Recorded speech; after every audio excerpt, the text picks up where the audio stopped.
बिस्मिल्लाहिर्रहमानिर्रहीम अस्सलाम वालेकुम।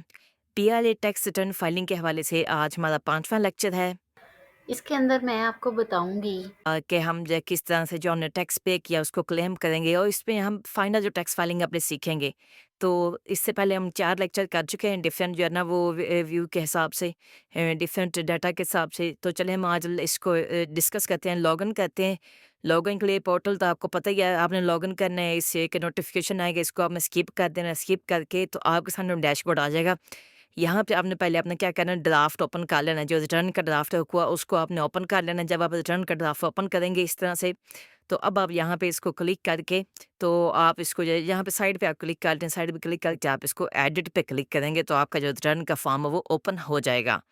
या इसी रिटर्न का फॉर्म आपका ओपन हो, तो अब आपके पास यहाँ पे देखें डिफरेंट नेक्स्ट्स आ रहे हैं और पेमेंट आ रही है। लास्ट में हमने पेमेंट का जो चालान क्रिएट करना वो हमने सारी चीज़ें सीख ली थी। आज हम पेमेंट को सिस्टम के साथ लिंक करेंगे, यानी कि अपने रिटर्न के साथ लिंक करेंगे और उसके बाद फिर हम जो अपने रिटर्न है उसको हम फाइलिंग की तरफ लेके जाएँगे। तो पेमेंट पे क्लिक करेंगे। यहाँ पे मैं आपको पहले दिखा लूँ कि जो हमारा पेएबल था वो क्या था, 6,48,129 रुपए, ठीक है? ये अमाउंट हमने लास्ट टाइम हमने इसका चालान बना के पे किया था। अब हम पेमेंट पे जाएँगे, पेमेंट पे क्लिक करेंगे, जैसे ही यहाँ पे क्लिक करेंगे देन आपके राइट साइड पे प्लस का बटन है, इसको क्लिक करें तो ये आपके सामने एक सीपीएल सामने डिस्प्ले हो गया है। इस सीपीएल को हम क्लेम करेंगे तो हमारा वो पेएबल खत्म हो जाएगा।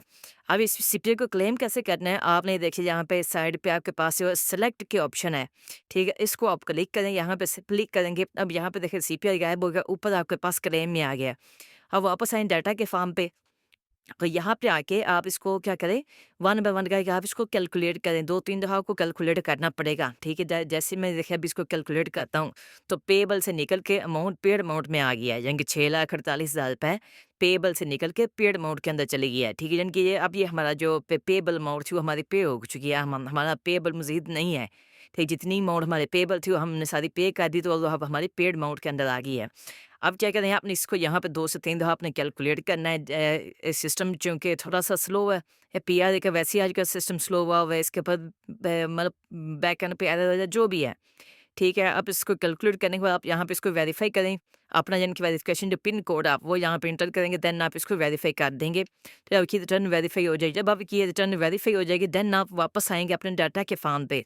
ठीक है, डाटा के फॉर्म पे आएगा, इसको आपने मज़ीद आपने पहले सेव कर लेना है, सेव करके उसका ना मज़ीद 1 से 2 दफ़ा आपने इसको कैलकुलेट करना है, ताकि अगर कोई चीज़ आपकी इसके पोर्टल के साथ लिंक नहीं है, तो सारी चीज़ें लिंक हो जाएँ। ठीक है, इसको आप जब 2-3 दफ़ा पे कर लेंगे, देन आपने सबमिट पे क्लिक करना है और येस करना है, तो आपकी जो रिटर्न है, ये ईज़िली सबमिट हो जाएगी। तो इस तरह से करके आप अपने टैक्स की रिटर्न जो है, वो सबमिट कर सकते हैं। इंशाल्लाह आज हम एक बहुत इंपॉर्टेंट टॉपिक भी डिस्कस करेंगे। उसके लिए मैं इंशाल्लाह वीडियो अलग से सेपरेट जो बना के अपलोड करूँगा। अस्सलाम वालेकुम।